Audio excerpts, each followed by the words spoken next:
Good morning and welcome to Westminster. Happy Mother's Day. We'll begin in about 5 minutes, so please find your seats. Go Cats.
Good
morning. Please be seated.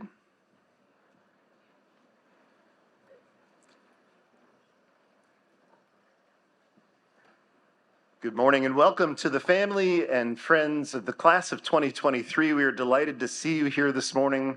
Welcome to our faculty who have shepherded these students through our upper school wonderful academic regalia this morning. And to the class of 2023, I've got to go off script for just a second, because we all know that just a short time ago, girls soccer set the tone by winning the state championship, and then your class cleaned up 3 yesterday.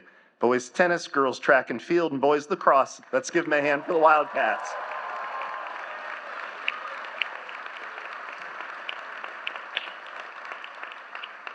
All right, please forgive that little Wildcat commercial announcement. I'd like to now ask Anissa Patel and Christian Flournoy to come and get us started with our opening prayer and scripture reading. Anissa?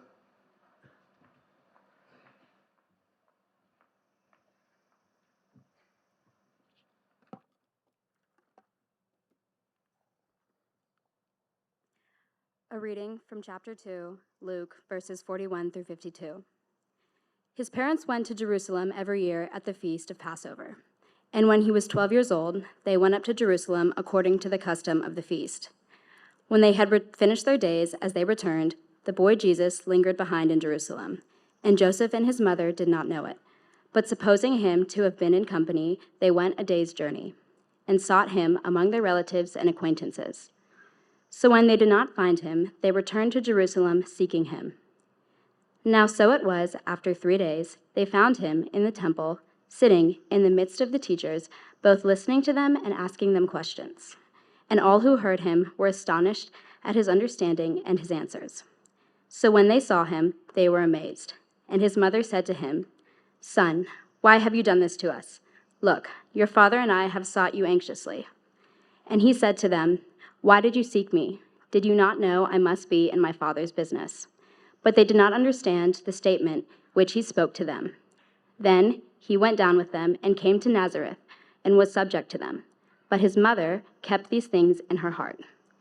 And Jesus increased in wisdom and stature and favor with God and men.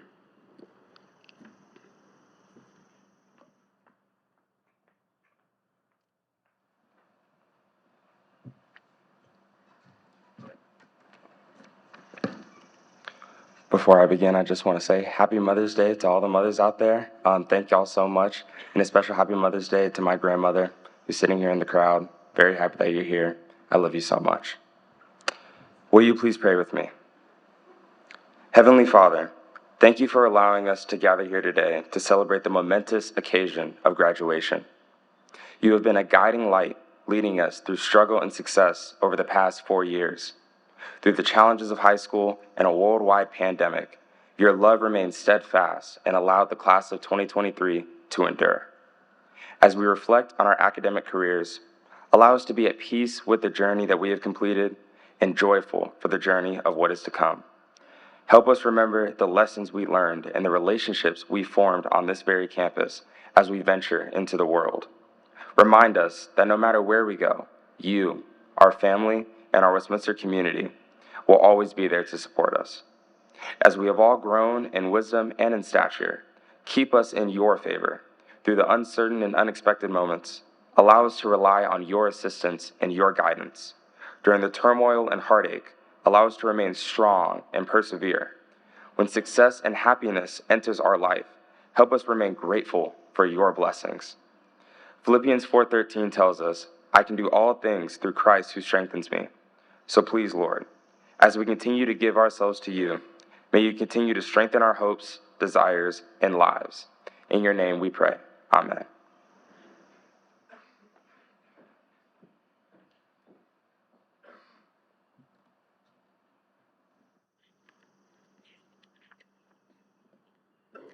Thank you, Anissa. Thank you, Christian. Good morning, everyone. A warm welcome to all of you and a very happy Mother's Day. I'm Catherine Kelly. I'm chair of the Board of Trustees, a member of the class of 1982, and proud parent of 3 Westminster students. I'm also grateful to remember on this Mother's Day that my mother was a teacher here at Westminster. In just a short while, we will celebrate the end of one journey and the beginning of another as we recognize the members of the class of 2023 and all that they have achieved. But before we get to that, we have one more stop to make, to say thank you to the people who have helped make today possible. We have all been on this journey together.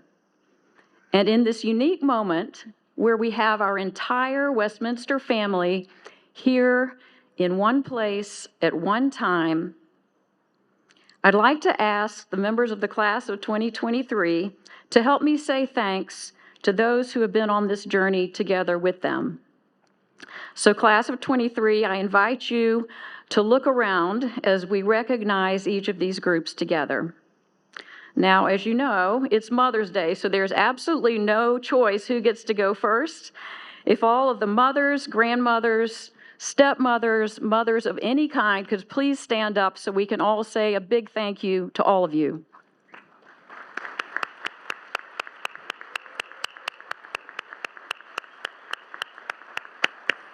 Go moms.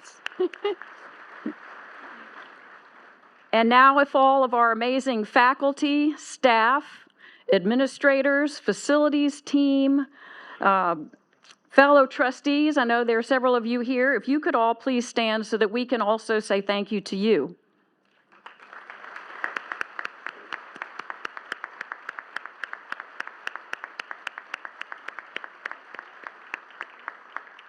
And finally, to all the parents, grandparents, family members, friends, and moms, you get a second round on this one.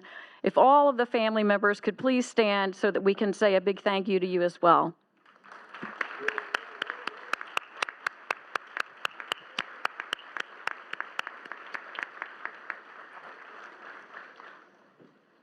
Thank you all.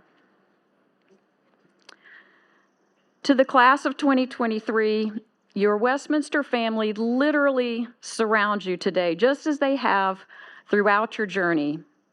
They are here with you and for you to celebrate this day that you have earned.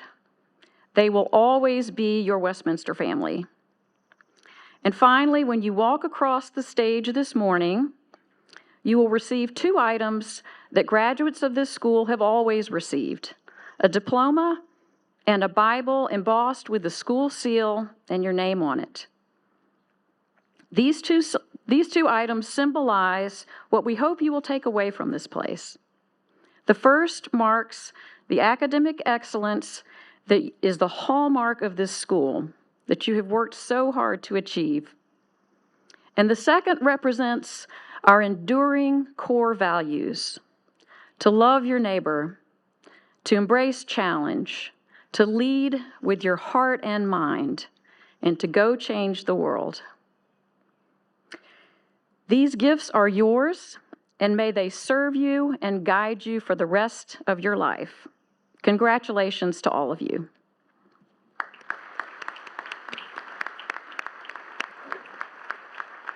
And now I would like to invite class co-presidents Virginia Hernandez and Kanav Kakar to come share their reflections. I think, Virginia, you're going to lead us off, right?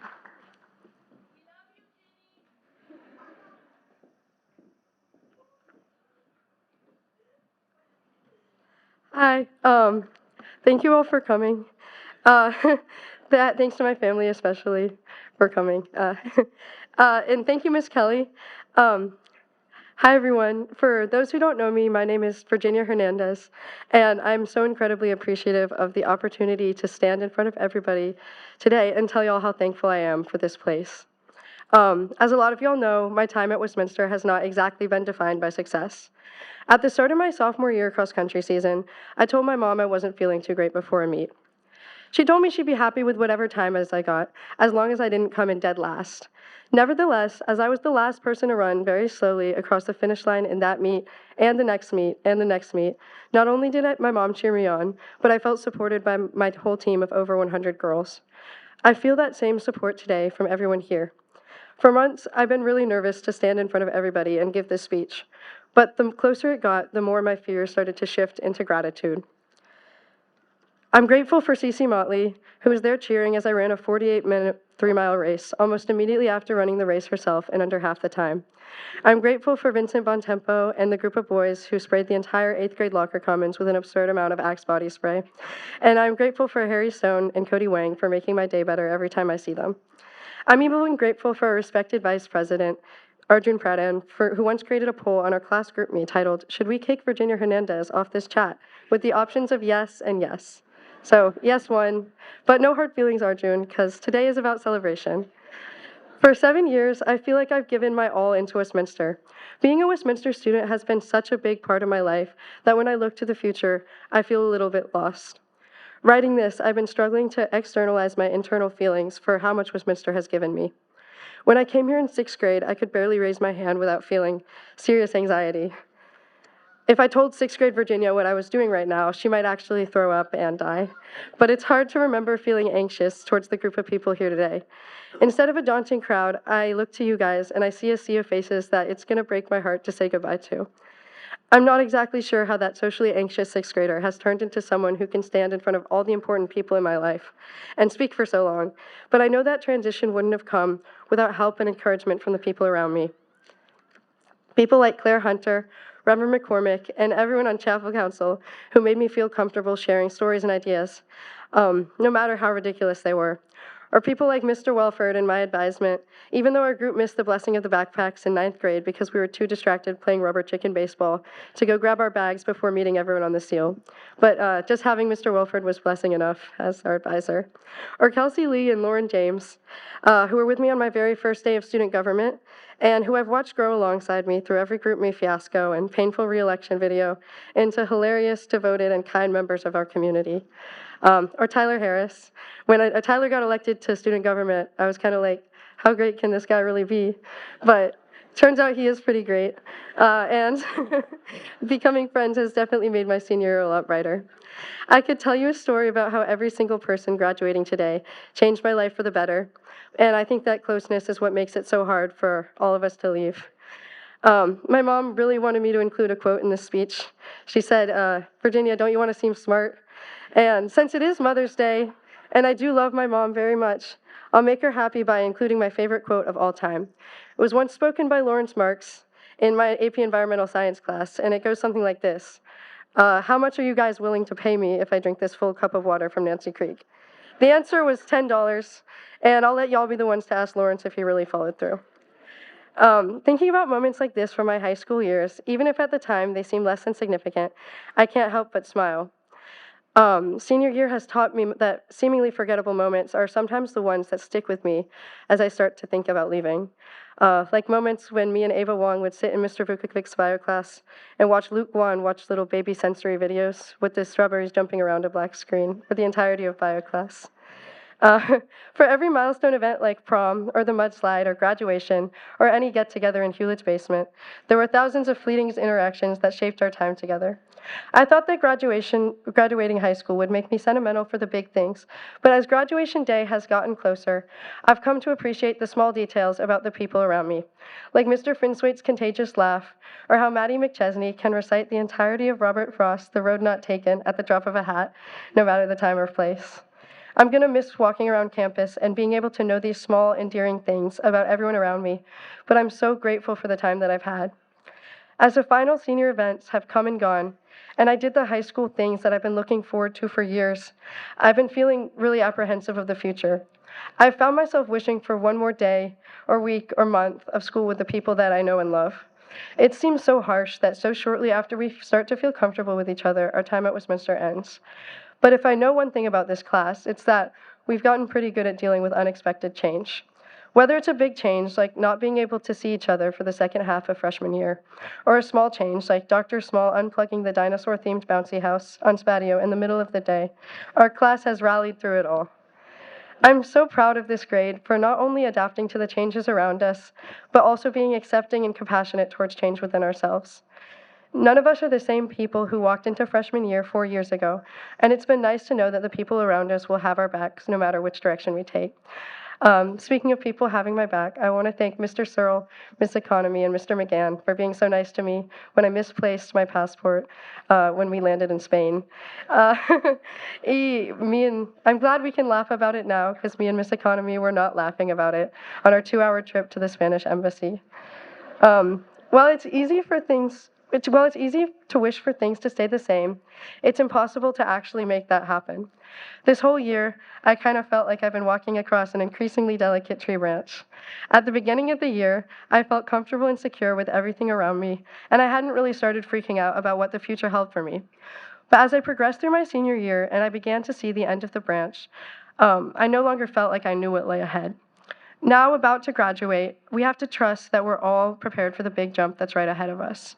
And thanks to the body of people I'm surrounded by today, I do have that trust.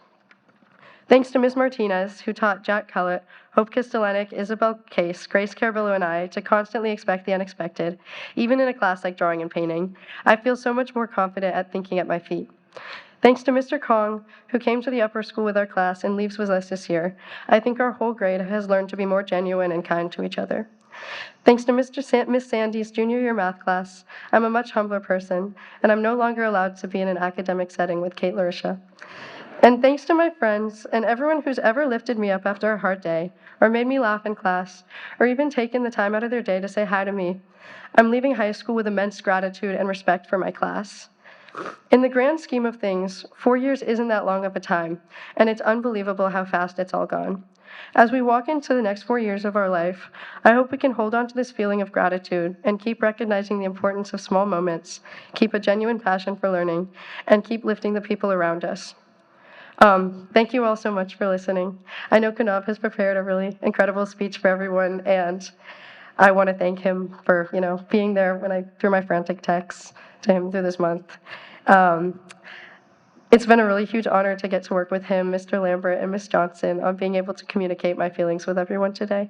I'm so proud of everyone here, and I love you guys so much. So go Wildcats always.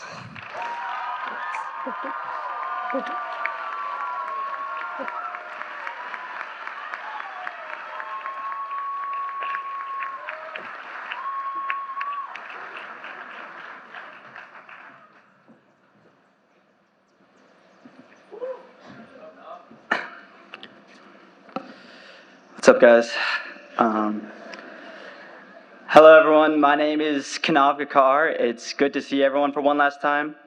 I want to first off wish all the moms here a happy Mother's Day, and a special thank you to my mom for constantly pushing me to be a better version, because we all know that behind every great student is a great mom. And behind every great friend is an even greater mom. I would like to thank the rest of my family for... Sorry. I would like to thank the rest of my family for coming, my sisters and my cousin, and especially my grandparents, who came all the way from India. They don't speak any English, so they don't understand a single thing I'm saying right now. So just smile at them and then just like give you a hug. Yeah. I also want to thank all the adults and teachers who are spending their Day morning here with us, celebrating the class of 2023. Also, another quick shout out to the boys tennis team and lacrosse team and the girls track and field team. And very impressed that everyone came here at 7:30 after James Ballaston's last night. I'm not gonna lie, I've been putting off writing this speech for weeks now. One reason is I decide whether to write this or study for my calc exam. Another was Virginia begging me not to write mine. She would go like, hey, how's the speech going? And I go, no, it's not going good. And she goes, yes, keep it that way.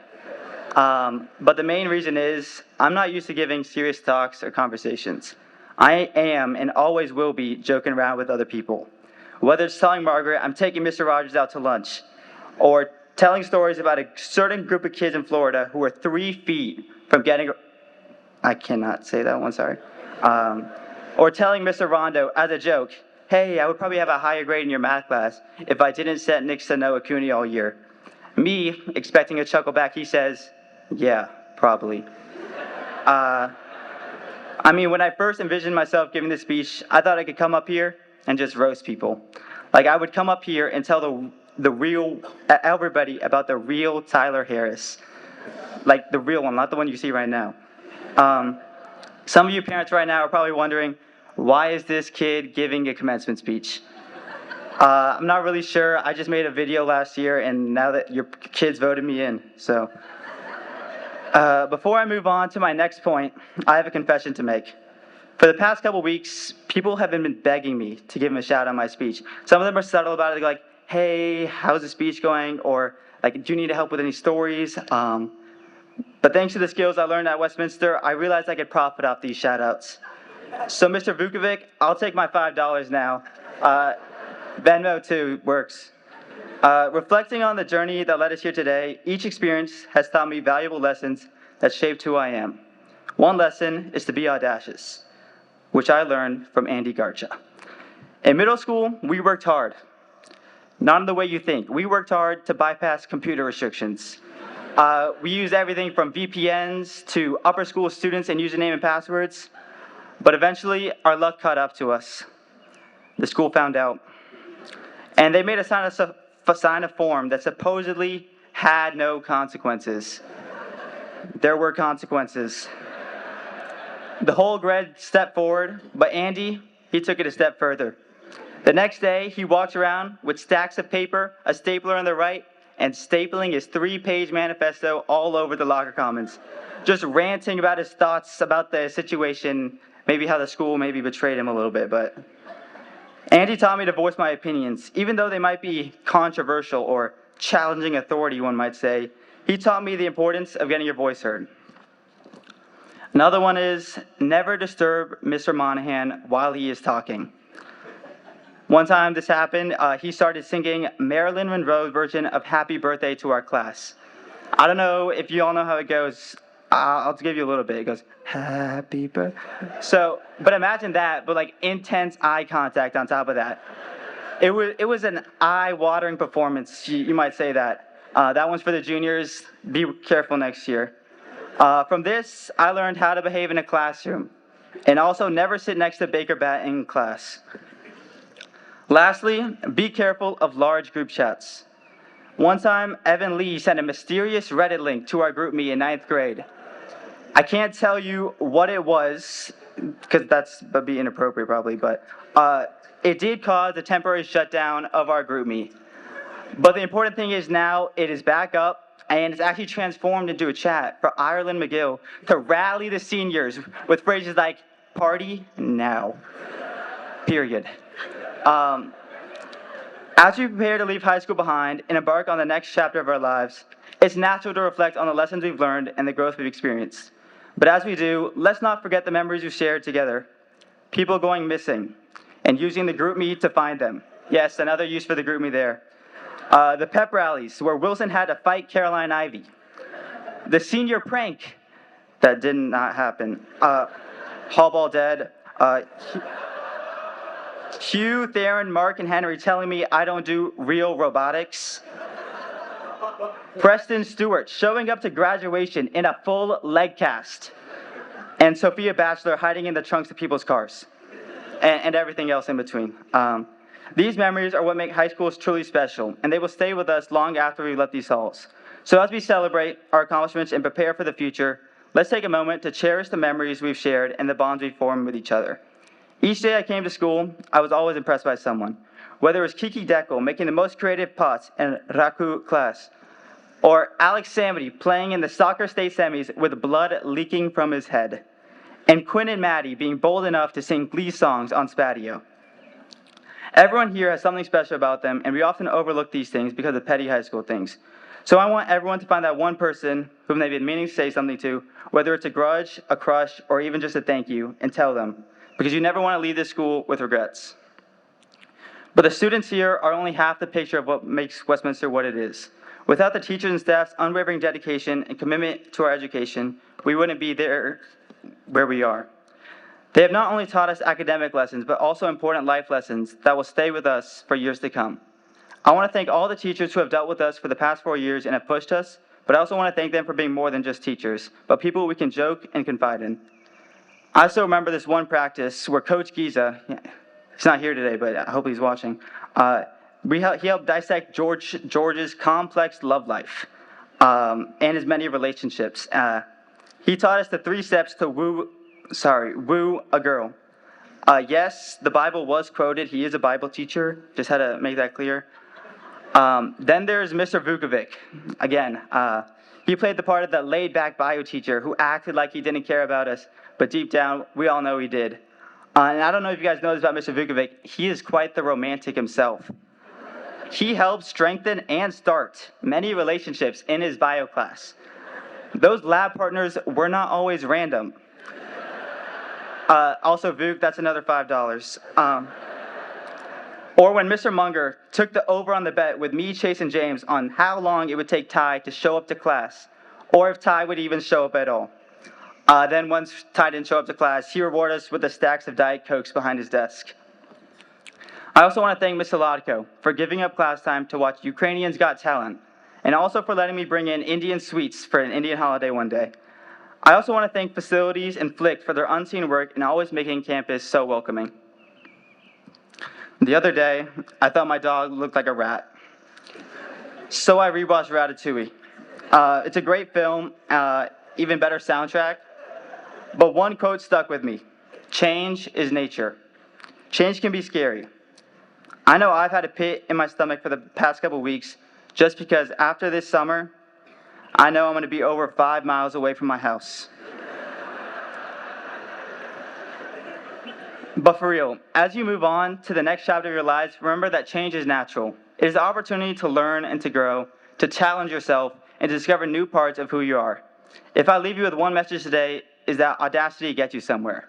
Just be annoying, guys. I want to congratulate each and every one of you on graduating today. I also want to thank you all for the past 7 years and making me a better and more confident person. After this, I know each and every one of you will make an impact on the world because you guys already did the impossible. Y'all changed me. So even though we may be leaving this school, this community, and these familiar faces behind, we will always carry a piece of Westminster with us. So always remember you have a home to look back to love, challenge, lead change if you ever get lost. And I will see you at the reunion at Hewlett Cannell's house. Thank you.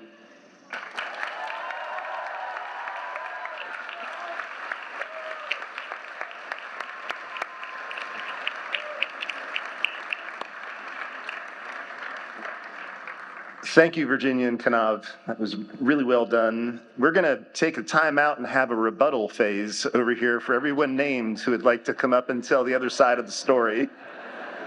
It might only take a couple hours. Every year at Commencement, we recognize 3 alums of Westminster with awards for alum service and 2 Distinguished Alum Awards. I'd like to ask Wahab Kadabit, the president of our Alumni Association, to join me here at this point.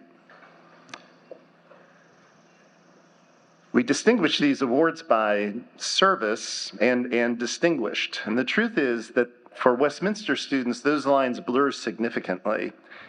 To be distinguished is to be of service. And so what I want you to hear and read in the bios of these different award recipients is I want you to listen between the lines of how being a distinguished Westminster alum is being of service. And all three of our recipients this morning have demonstrated that in very different ways. I'd like to first call our alum service recipient, Clay Rollator, forward.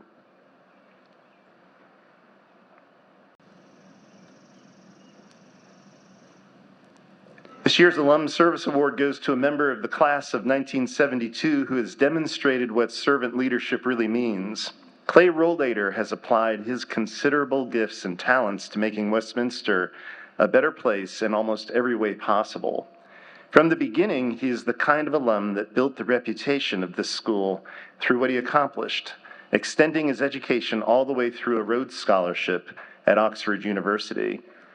He applied those gifts and talents to a varied and successful career that included teaching and coaching here at his alma mater. And finally, Clay has been an engaged supporter of a range of Westminster activities, from class reunions to capital campaigns to nearly 2 decades of service as a trustee. In that role, Clay was instrumental in guiding the investment of our endowment, among other important initiatives. When we look around at the resources and opportunities that surround us this morning, we owe our gratitude to alumni like Clay, who made the most of the opportunities Westminster provided and then paid it forward for future generations, including the class of 2023. He is a role model and an example to follow, in addition to being a good friend to Wildcats everywhere.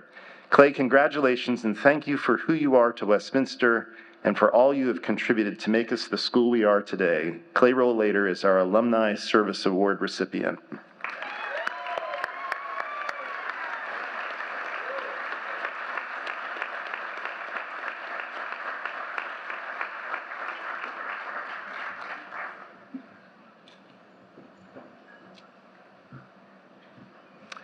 Mark Lipsitch could come forward.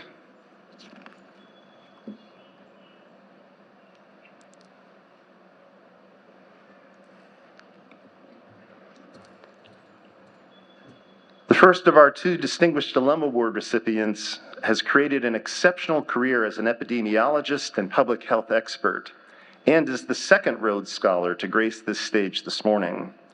Mark Lipsitch has been breaking new ground in research focused on immunity, vaccination, and antibiotic treatment, among other topics, for years.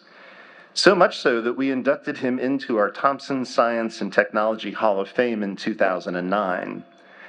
Apparently, in 2009, he was just getting started, as then his career in the decade and a half since then has been incredibly impactful and further confirmed his leadership in public health, both nationally and internationally.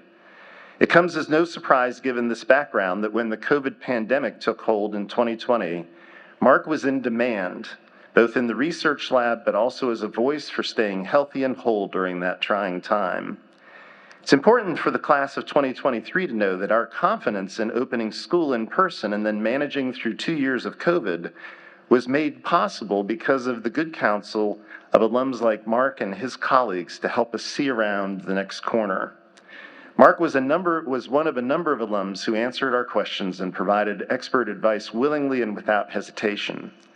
He is a role model for a different way that alums can serve their alma mater, and I will be forever grateful to the group of Wildcats who returned our calls so quickly and offered us perspectives we could not possibly have found elsewhere. Mark, this award signifies both our respect and our admiration for all you've accomplished, but also our gratitude. We owe you our thanks as a school and as a nation for your leadership during a very challenging time. Thank you. Our Distinguished Alumni Award recipient is Dr. Mark Lipsitch.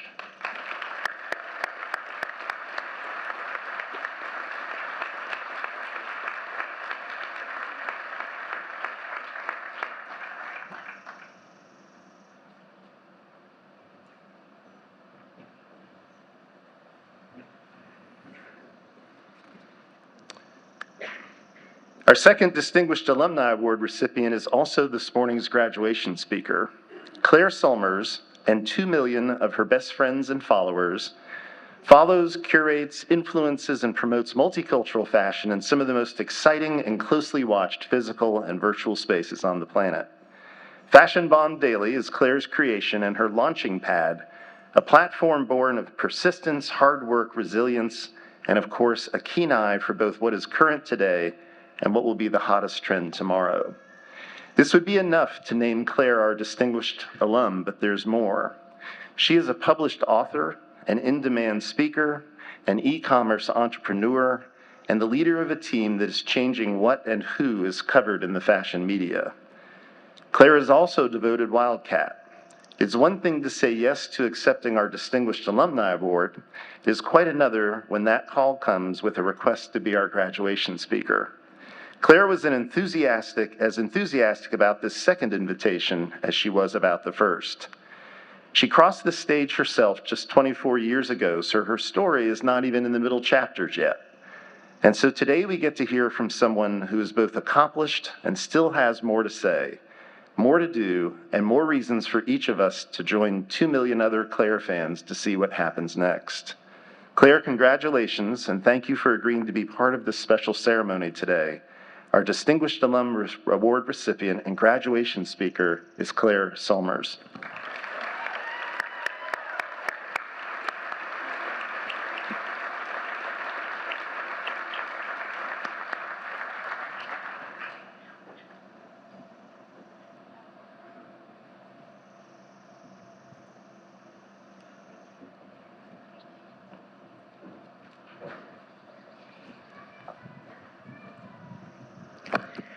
Good morning.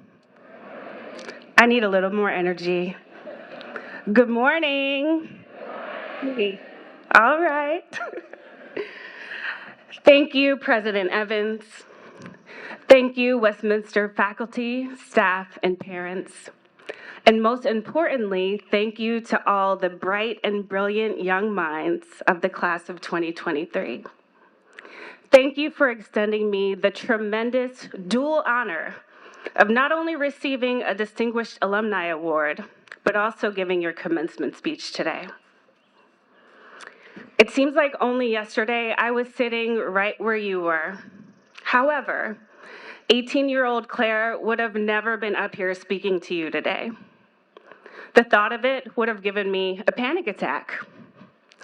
Growing up, I was painfully shy, and when I was a student here, I very rarely spoke up in class. You remember those notes that teachers leave in your report cards? Mine always said the same thing. Claire is a quiet leader, and she needs to speak up more. So when President Evans, called and asked me to give today's commencement speech, the 18-year-old in me wanted to scream, "No!" All the fears, anxieties, and insecurities of looking and sounding silly came flooding back. I thought long and hard about what I wanted to say to you today. And if I could also silence those lingering 18-year-old self-doubts.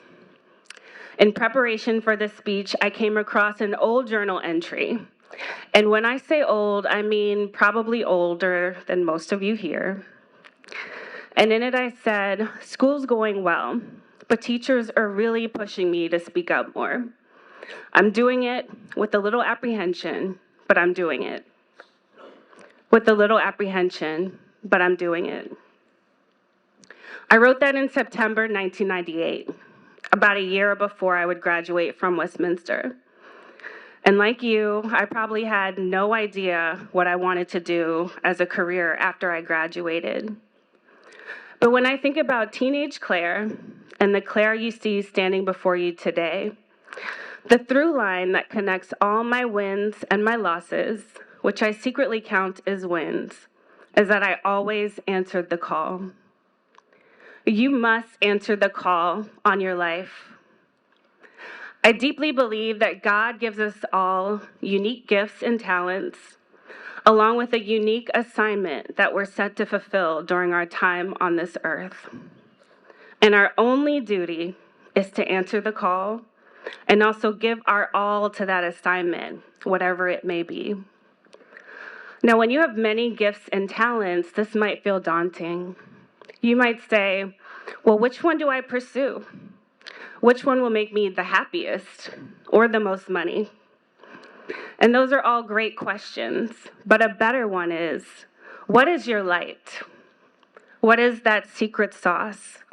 That one thing that you're good at that no one else can do, or no one else can quite do it like you? What feels right? That is your calling. And if you need some inspiration, hopefully my story can help with that.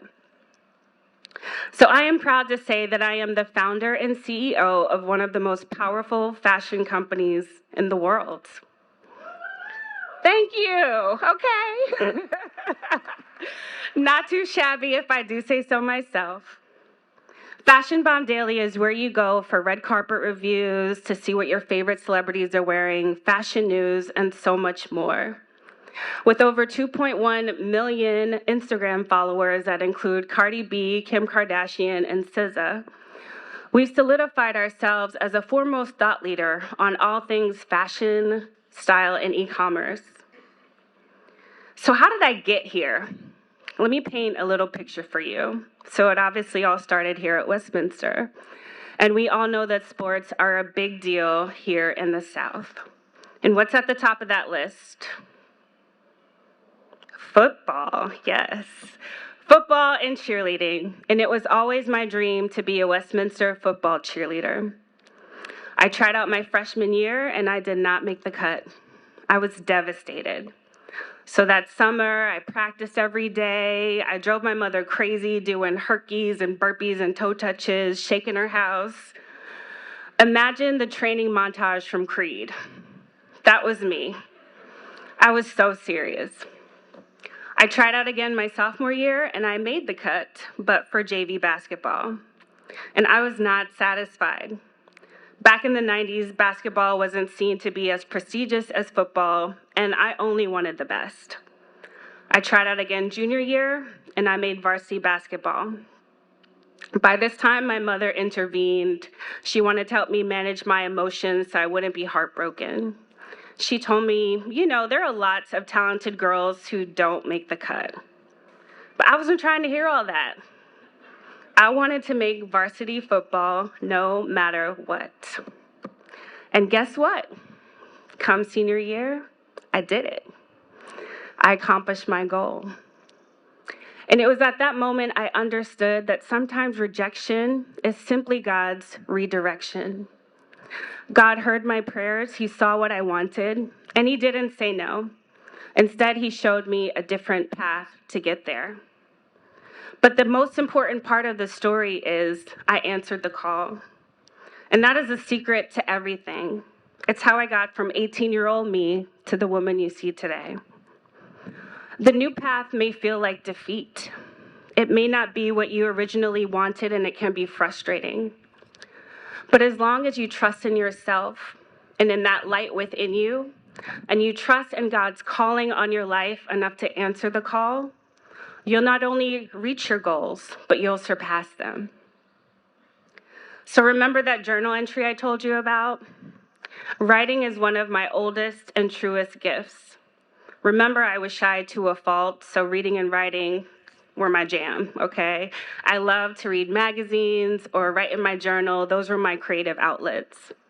I also think that's why French was so appealing to me, because I love the idea of expressing myself in a foreign language.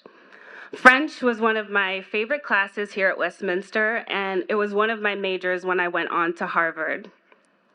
So yes, college. I was excited to go, but I was equally terrified. I remember sobbing on my parents the day that they dropped me off at school. I didn't know what I wanted to do. I didn't know what was next for me.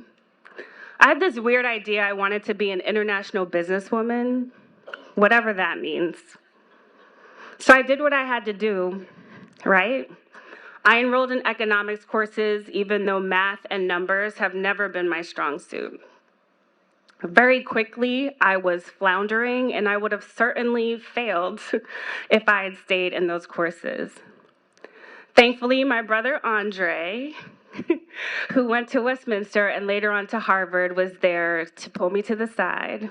And he said, when you graduate, no one's going to pay attention to the courses you took. So major in what you love. Granted, this advice was for a different time. You guys are entering a completely different world than the one that I entered when I graduated. The internet wasn't even really a thing. It was just starting, but it's not like how it is today. Whether you pursue higher education or not, whether you choose a traditional career or you create your own, the point remains the same. Will you be able to find your light, your secret sauce? And will you be unswayed by the many redirections you encounter along the way? I dropped economics like a hot potato and quickly enrolled in African American studies and Romance languages and literatures, specifically French.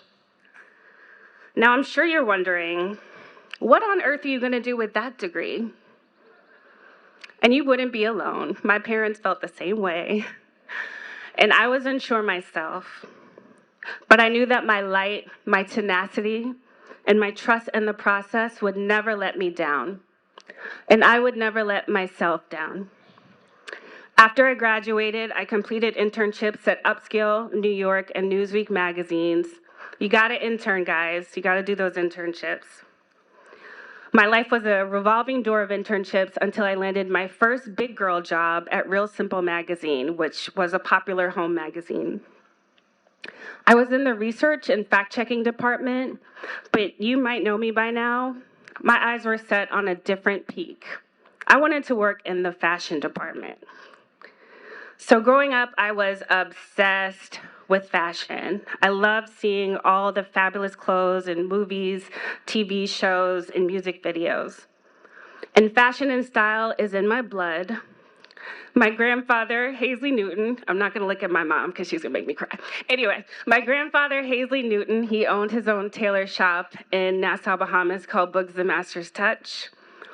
My mother used to make clothes for me, and she's a graduate of the High School of Fashion Industries in New York.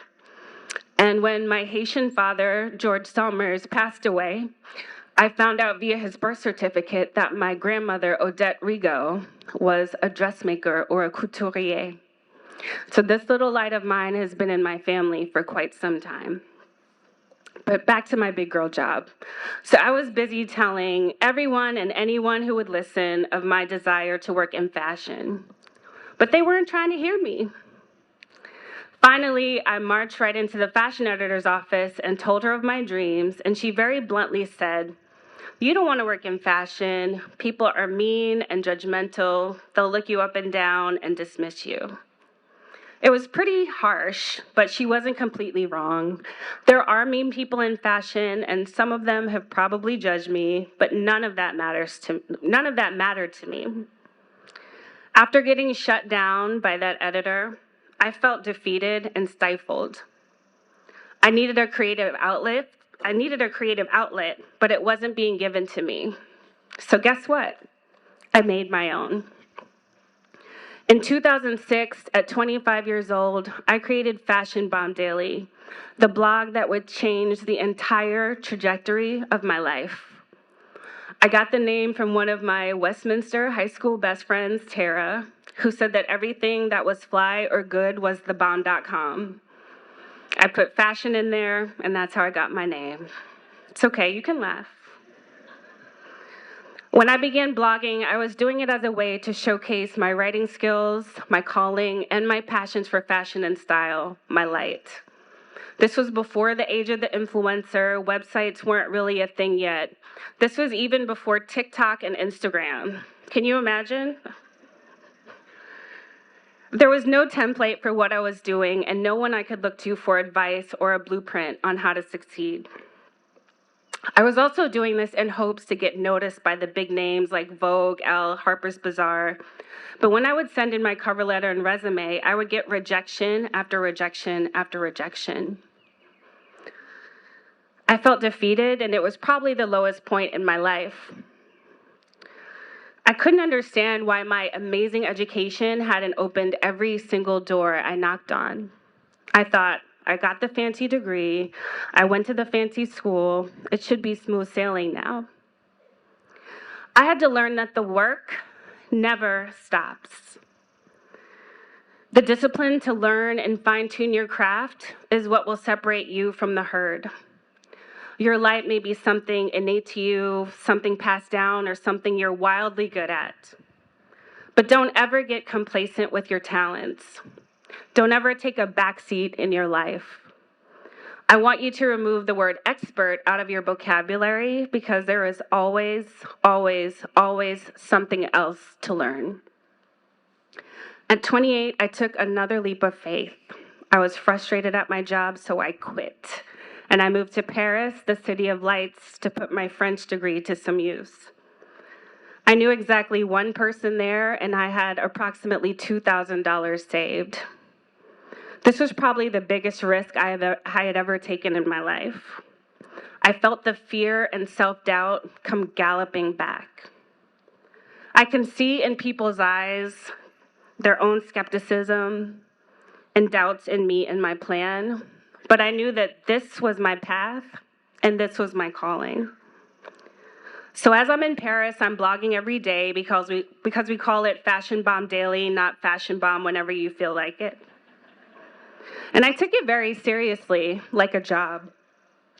The time difference between Paris and the United States meant that I could work a gig during the day to pay my bills and blog in the evenings. I spent the weekends batching and scheduling content, and I was hustling around the clock. I eventually landed an internship, yes, another one, at Paris Vogue, where I was able to truly flex my French skills. After 3 months at Paris Vogue, I got a freelance position at Italian Vogue, where I was able to cover international fashion weeks in Paris, New York, Milan, and London, sorry. All the while, I was still maintaining my blog, and by then, blogging was really starting to blow up, pun intended, as a lucrative career. Bloggers were being invited to sit front row next to editors, celebrities, and stylists, and I could see the light. I could see that my hard work, my persistence, and dedication to my calling were finally starting to pay off. And by the time I turned 30, after 2 years in Paris, my little blog that started as a hobby was doing so well that I was able to live full-time from it. This blog that might have made some people give me the side eye had suddenly become an amazing career. Won't he do it?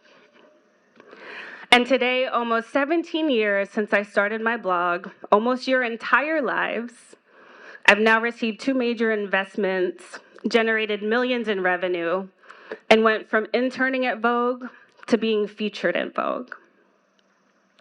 I have a team of contributors from, okay, we can clap for that. We have a team of contributors from around the world who maintain our social media, website, and e-commerce platforms. We contribute to the discourse of fashion by showcasing the beauty of global diversity, all the while giving designers a platform to showcase their talents. I was able to create the job and life of my dreams because I answered the call. The light that each and every one of you has is how you're going to build the life of your dreams. And your trail to that light is yours to blaze. And that's the fun part. You can be as conventional or unconventional as you want, as long as it feels right to you. And it doesn't have to make sense to your friends or your family, because only you know the calling on your life, and only you can answer it. Remember that you have a higher purpose, and that the path you're on is yours alone. My senior yearbook quote was by the late, great, notorious B.I.G., and I would like to share it with you as I sign off today. Stay far from timid, only make moves when your heart's in it, and live the phrase, the sky's the limit. Your light, your calling could be the next big, unimaginable thing that will change the world. And soon enough, you'll be at your alma mater, giving the commencement speech, making 18-year-old you so very proud. The sky's the limit, class of 2023. Go forth, answer the call, and shine on. Go Wildcats!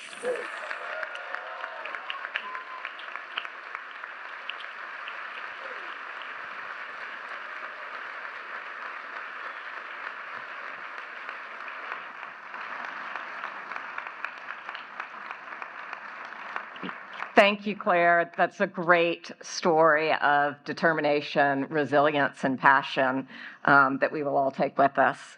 We appreciate you sharing that story with us today and are fortunate to call you a fellow Wildcat.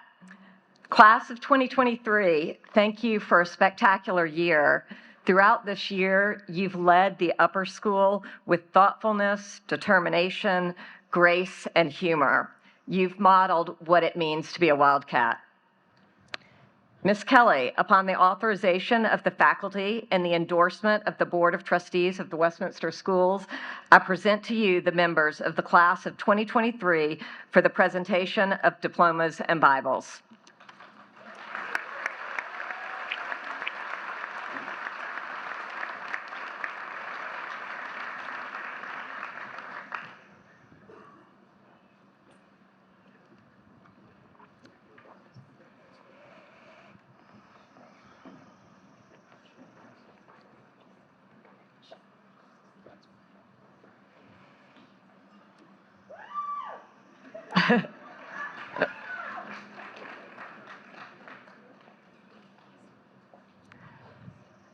Story Davidson Abernathy.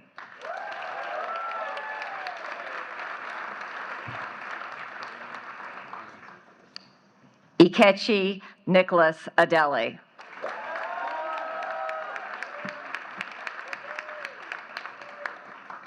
Josephine Lee Anderson.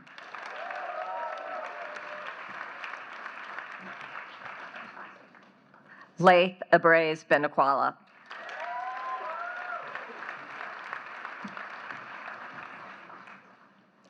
Henry Stephen Banner.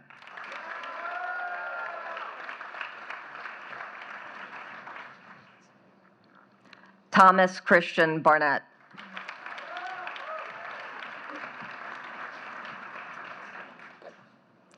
Sophia Luce Batchelor.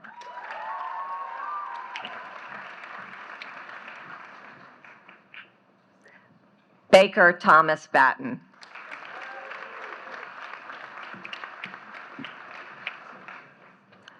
Marshall Davis Benton.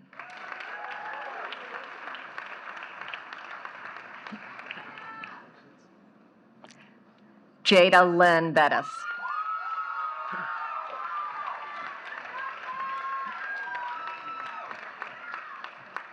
Francis Stanton Blake.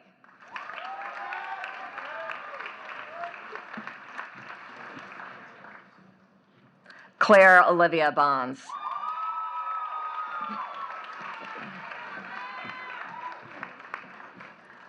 Vincent Donato Bontempo.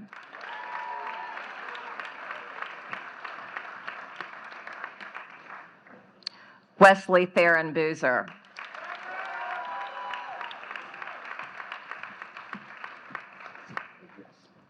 Laura Claire Brackett.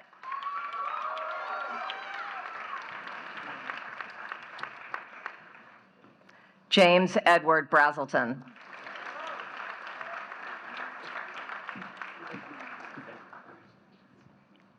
Joshua Brockman.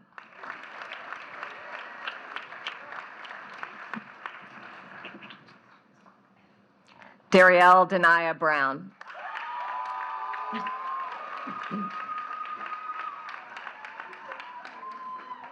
Avery Lillian Carbajal.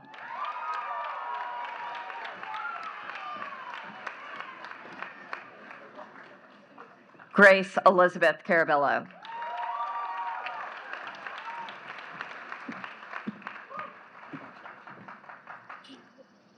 Camilla Howell Carr.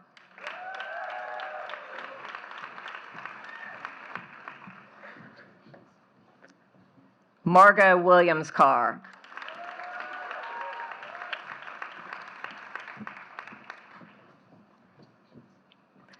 Ryan Cosgrove Carr.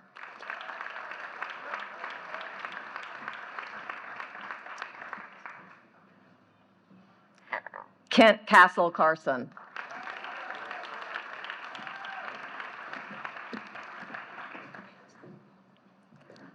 Anya Kusuma Chaganti.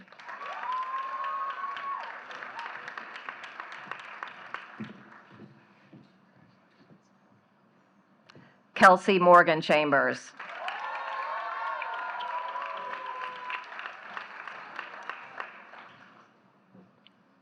Henry Edward Chartrand.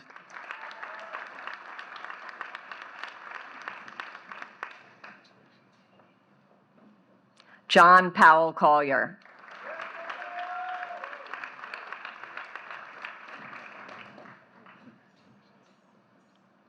Josephine Bonseal Conley.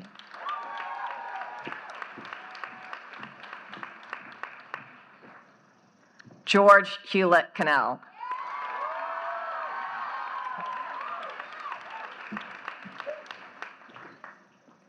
Noah James Cooney.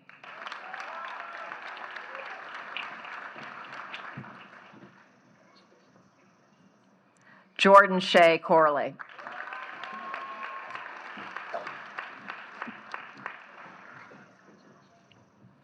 Christopher Zaire Crichton Mitchell.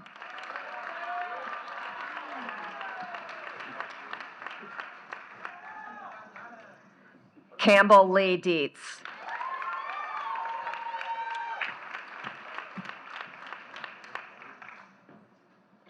Kiki Ainsley Deckel.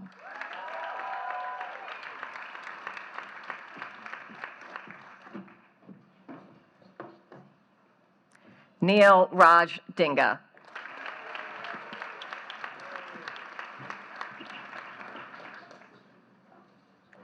Emmeline Dotson.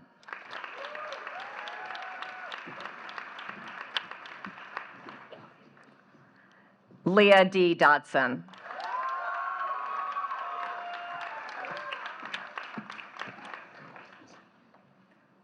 Henry Trey Douglas.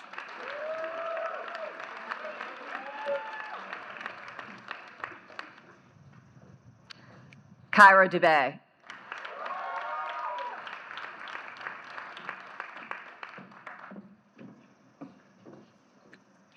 Gregory Reese Egan.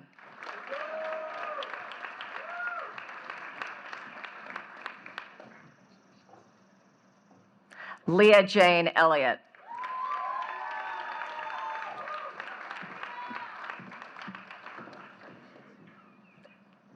Quentin Antoine Ezard.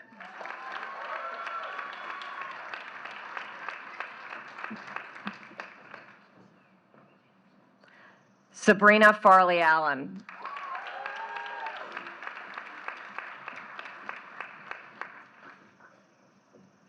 John Landreth Fosmine.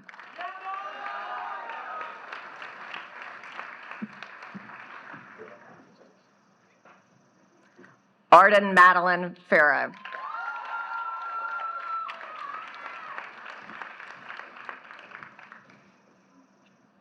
Christian Elijah Flournoy.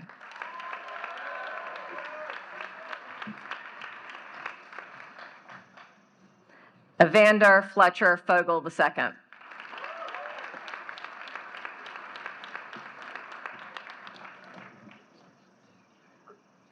Emma Ann Foley.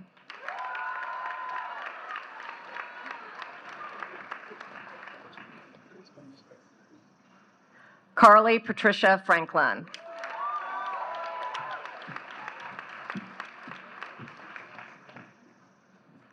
Carter Elizabeth Frieden.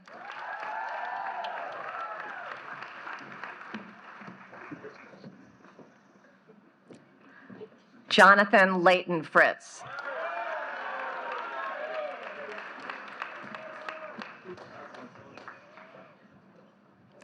Colin Roy Funkhauser.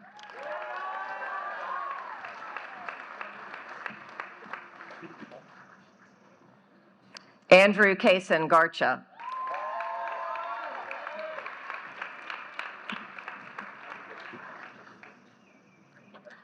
Areli Garcia Hernandez.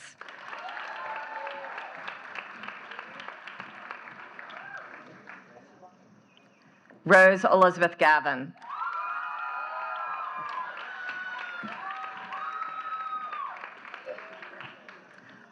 William Morocco Gatuku.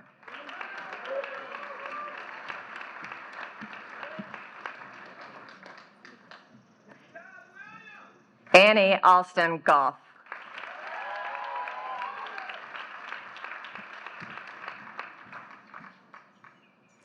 Luke Guan.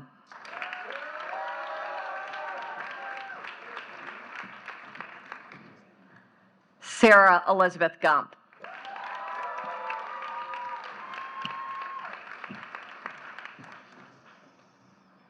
Sage Ayla Gupta.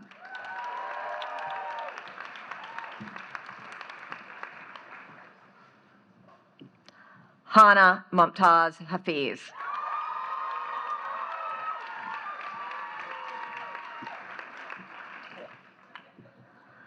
Preston Wendell Halford.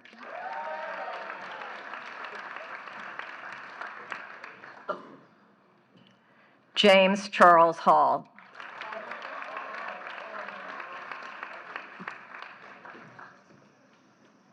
Zachary James Hansen.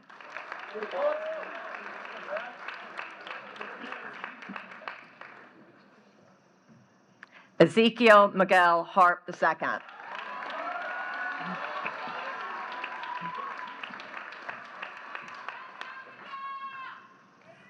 Caroline McClellan Harper.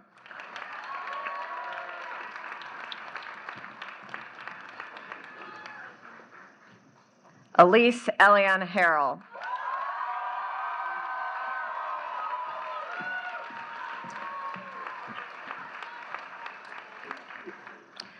Tyler William Harris.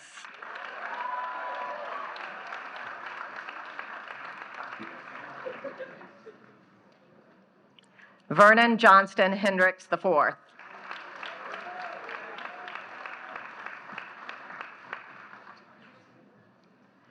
Virginia Marie Hernandez.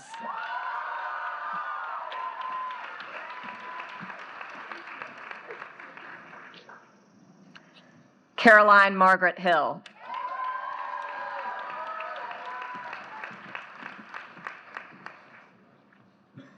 Richard Hoyt Hill III.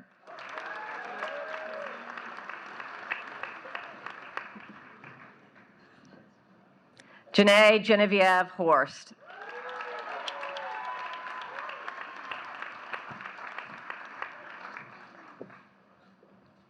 Janine Gabrielle Horst.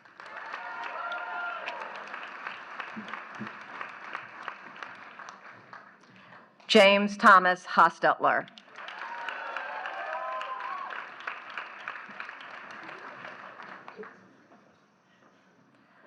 Bryce Layden Howard.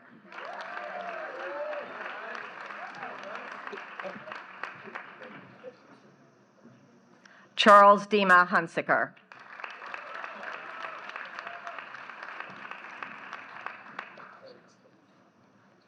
Laura Claire Hunter.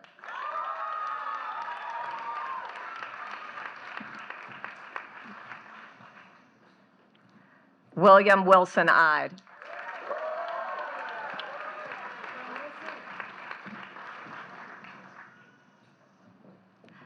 Sophie Anna Erlandez.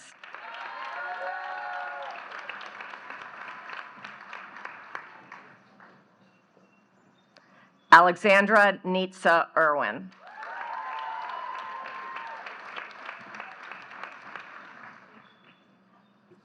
Caroline Ann Ivy.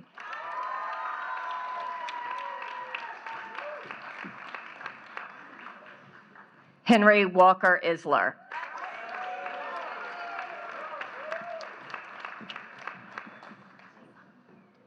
Meredith Adeline Jackson.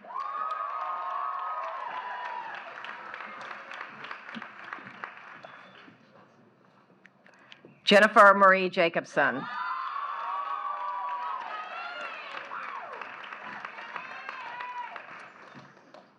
Lauren Connolly James.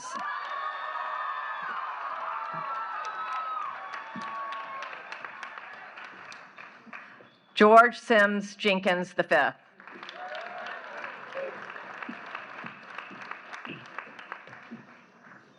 Annalise Aubrey Jones.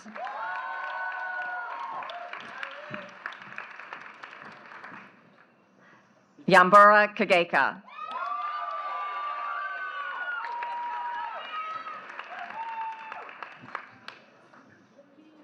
Kanav K. Kakar.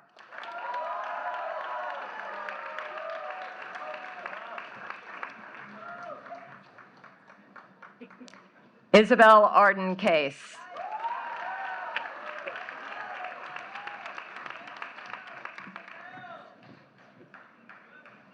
Jacqueline Nicole Kellett.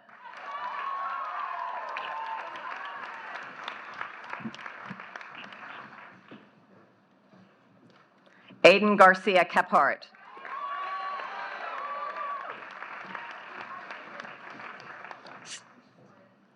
Sailor Marie Kircher.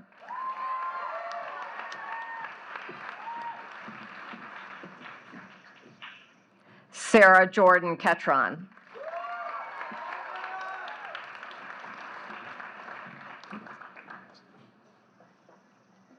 Hope Louise Kostelenik.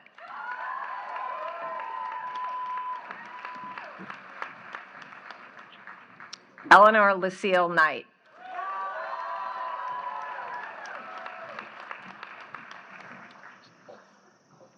William Bowen Kobler.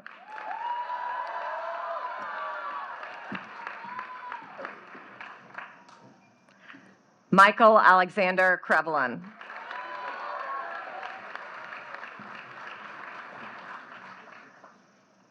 Joseph Talbot Keister.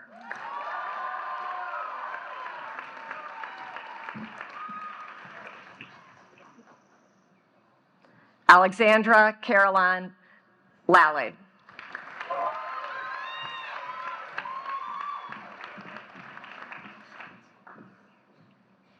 Catherine Marsh Larisha.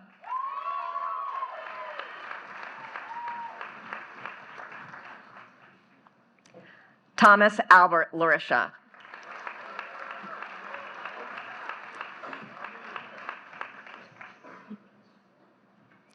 Evan Lee.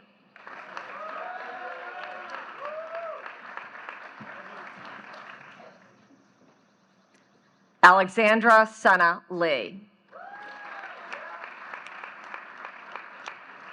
Kelsey Mia Lee.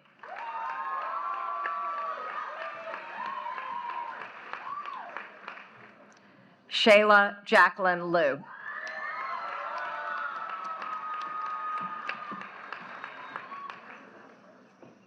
Kelly W. Liu.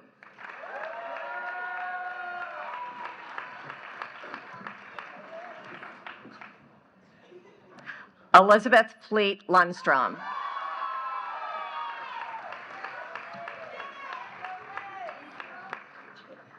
Samuel McDonald Moss.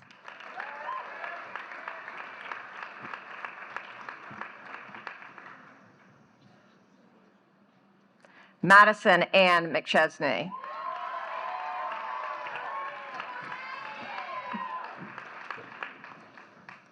Deidre McCrowan.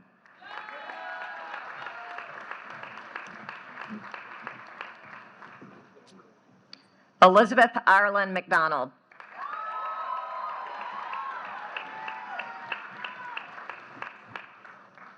Ireland Elizabeth McGill.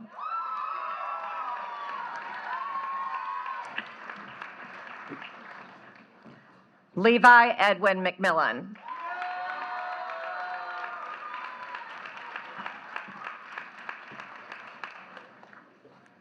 Gavin William McNulty.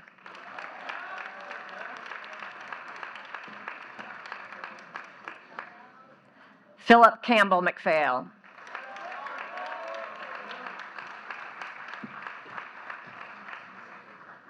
Lawrence A. Marks II.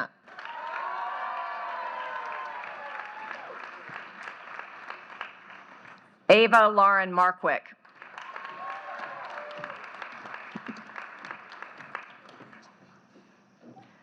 George Farson Matty.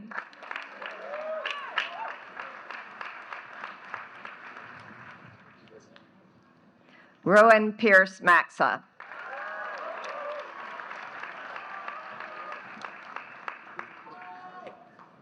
Ronit Merchant.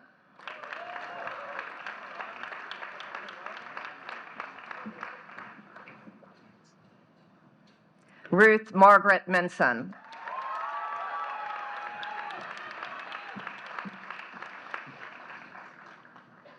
Mark Daniel Mogos.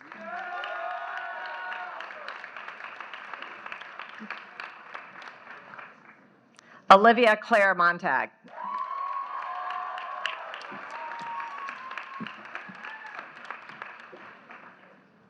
Eleanor Elizabeth Morrison.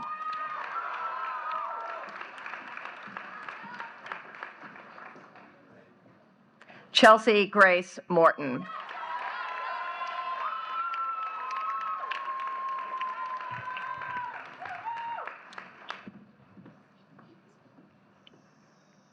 Cecilia Ellen Motley.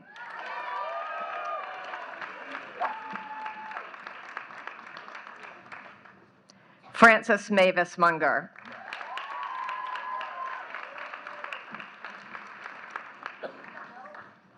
Weldon Reese Norman.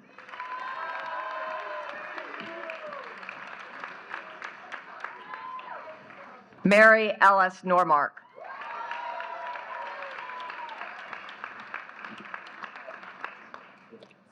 Courtney Patricia Ogden. Rode Asazime Ogaferi.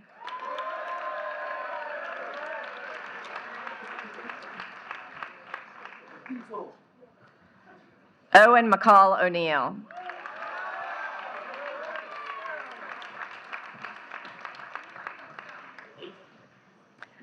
Julia Emma Pacifici.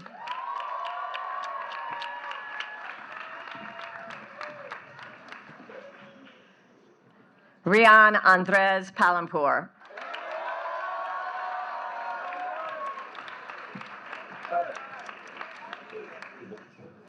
Eleanor Grace Parton.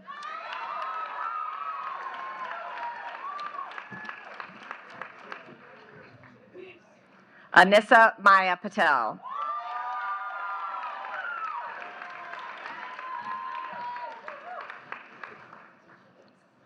Cinder Amit Patel.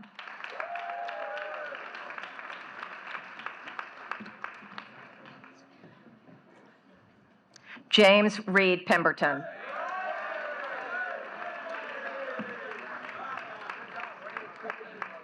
Catherine Patience Peterson.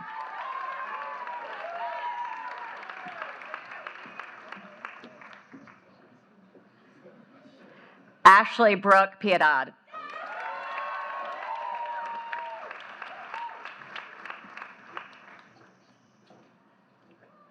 Arjun Aniruddha Pradhan.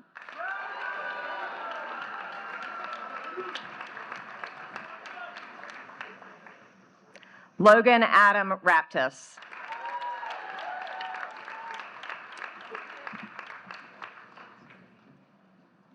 Caroline Laura Rawls.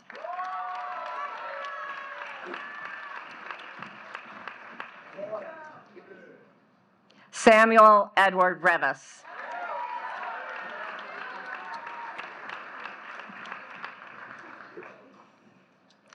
Carolyn Hurst Rendell.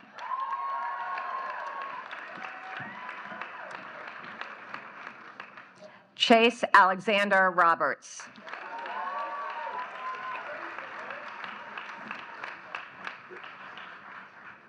Harrison Woods Rodbell.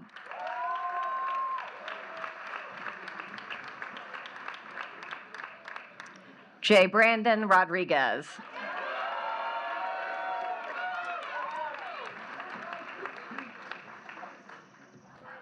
Margaret Street Rogers.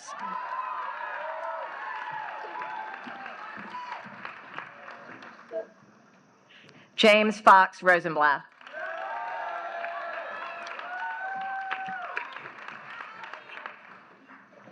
Alexandra Fleming Ross.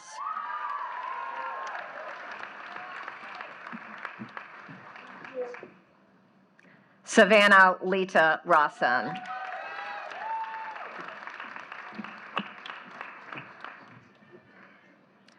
Charles Hudson Rothschild V.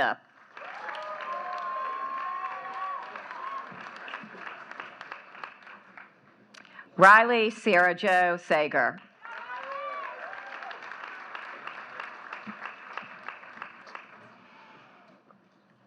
Alexander Gray Samity.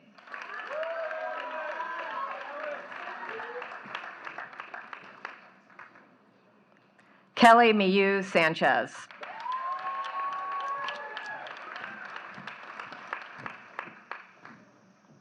Francesca Sandra Sayers.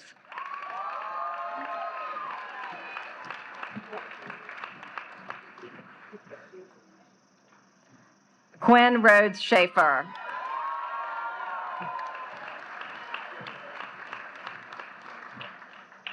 Conrad Westbrook Schuver.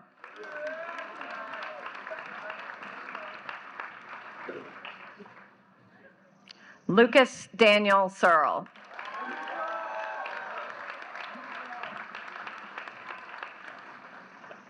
Alonzo Tyrone Sexton III.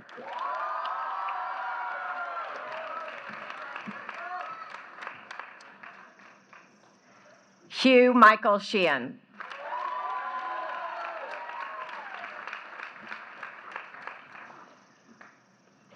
Youssef Anis Shirali.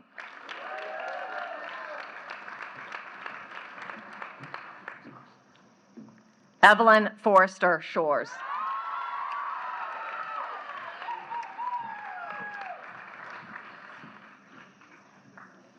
Kadir Nikwe Ansah Smith.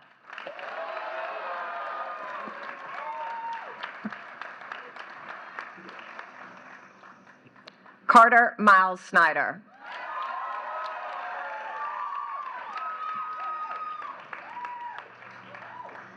Tinjin Paris Song.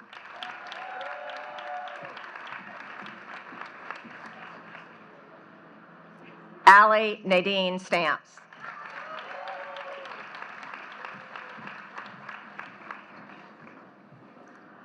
Parker Ryan Stanton.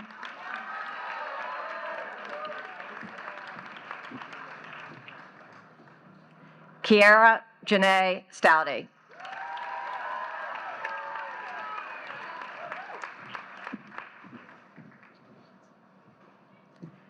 Kara Elizabeth Stevens.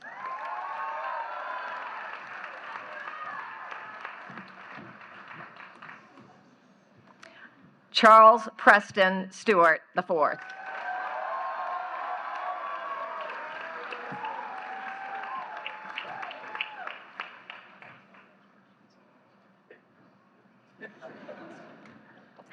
Catherine Elizabeth Stolmack.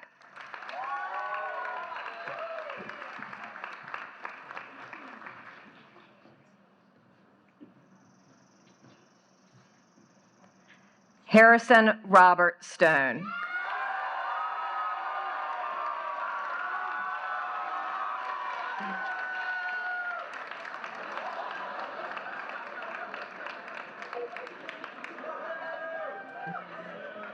Carson Richard Stout.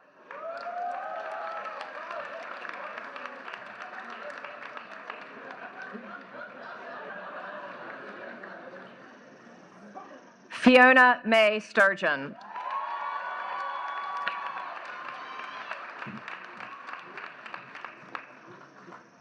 Cooper Zaloom Thomas.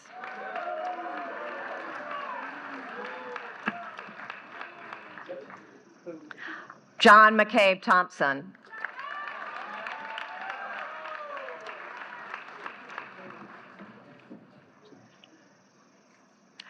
Dorothy Frances Tordella.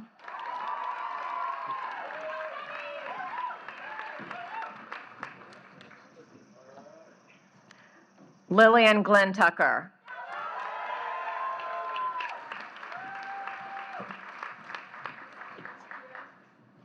Gabriella Michelle Amaka Uguanali.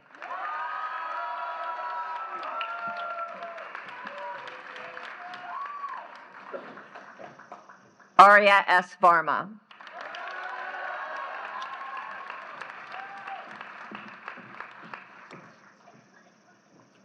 Sierra Elizabeth Varn.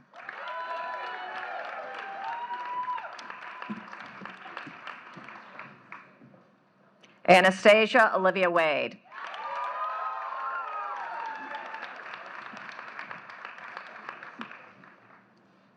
Finley Charles Walpole.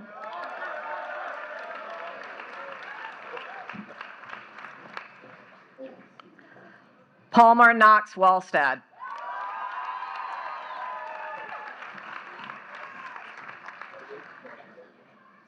Abigail Page Walters.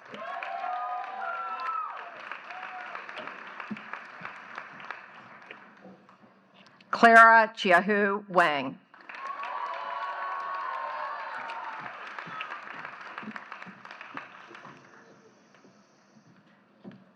Cody Q. Wang.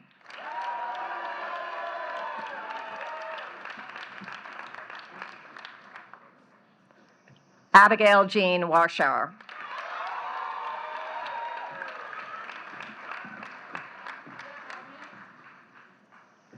Ava Grace Wong.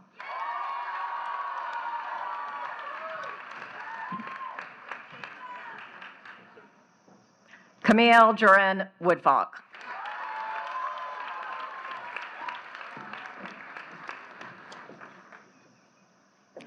Aiden Robert Woolley.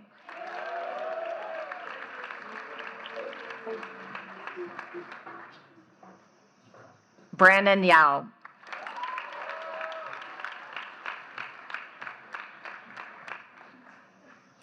Robert Allen Yarborough III.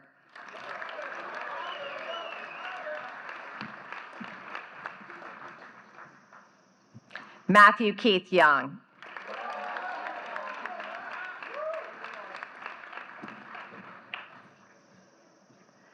Mason Yu.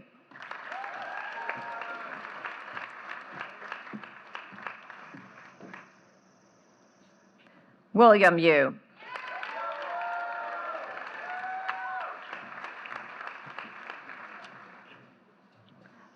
Rogelio Zamudio Galvan.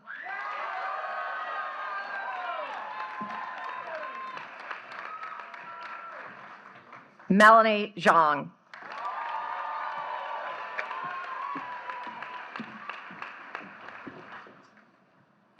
Ellen Zhang.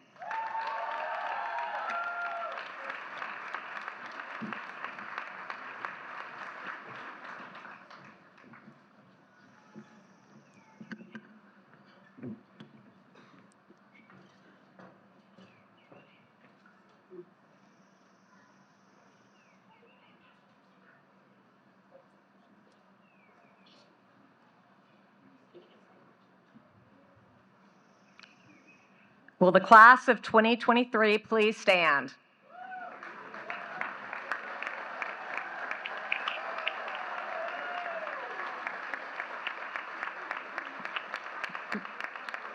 Graduates, please move your tassels from the right to the left. Friends and family, I present to you the class of 2023.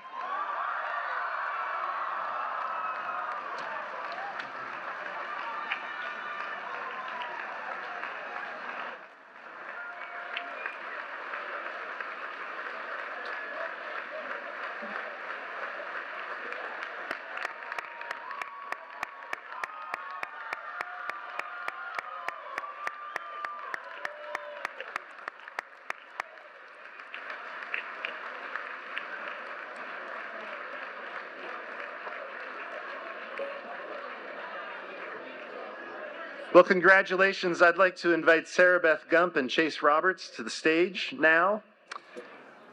While they're making their way here, for those families that are scheduled to have ties that bind photographs made, those pictures will be taken immediately following the ceremony in front of Campbell Hall to my right. If I could now ask all of us to stand, please.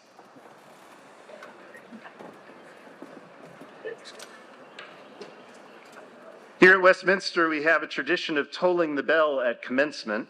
That will be followed by the singing of the alma mater and our closing prayer.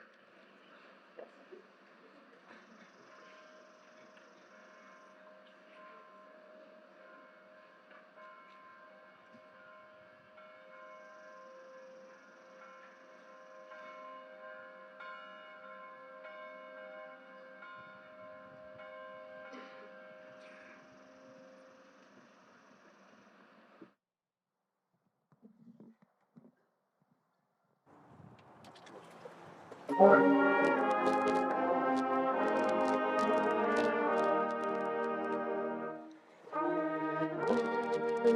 the stars, Lord, for man, and grace from God above. We give our arms, our hearts, our minds,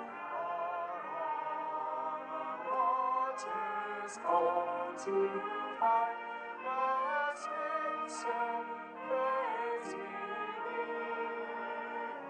Westminster, praise we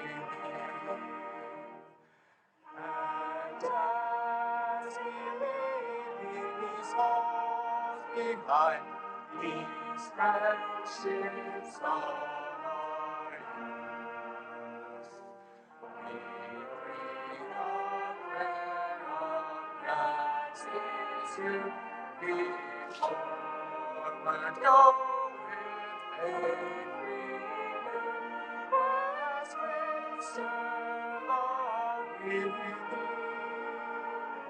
Westminster, long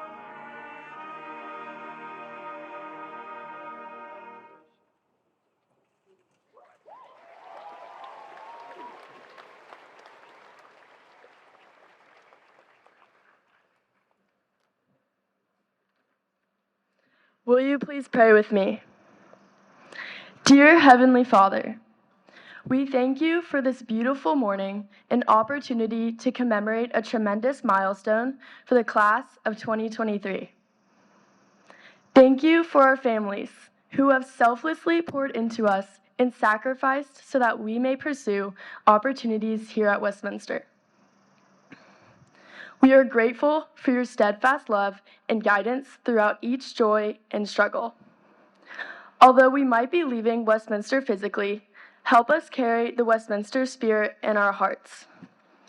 Help us carry the leadership, integrity, and faith learned here into the next chapter of our journeys. I pray you help us shine the light of your love wherever we might go, and give us the courage to be the change makers and advocates of the world. We praise you for the uncountable number of blessings that Westminster has provided for us. Thank you for the most amazing and talented group of faculty who have taught us, cared for us, and walked beside us each step of the way. Thank you for the unbreakable bonds we have forged here with our peers and the memories that will stay with us forever. As we venture on our separate paths, I pray that we hold on to the foundational truths we learned here as Wildcats that bind us together even if we are spread out all over the world. As Nehemiah 8:10 says, "The joy of the Lord is your strength." Please help us remember that no matter what the next years of our lives bring, you are always walking beside us, guiding us with grace and mercy.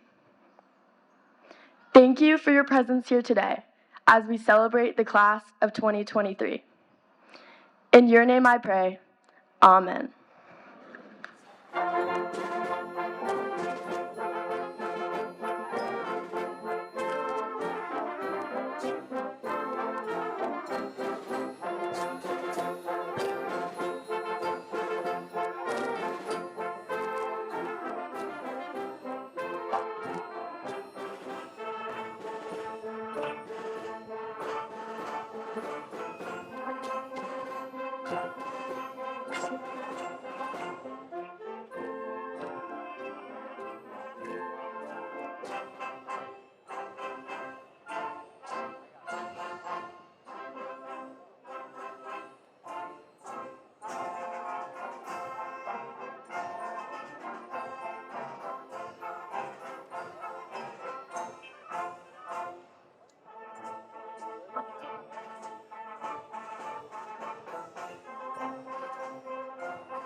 Do that?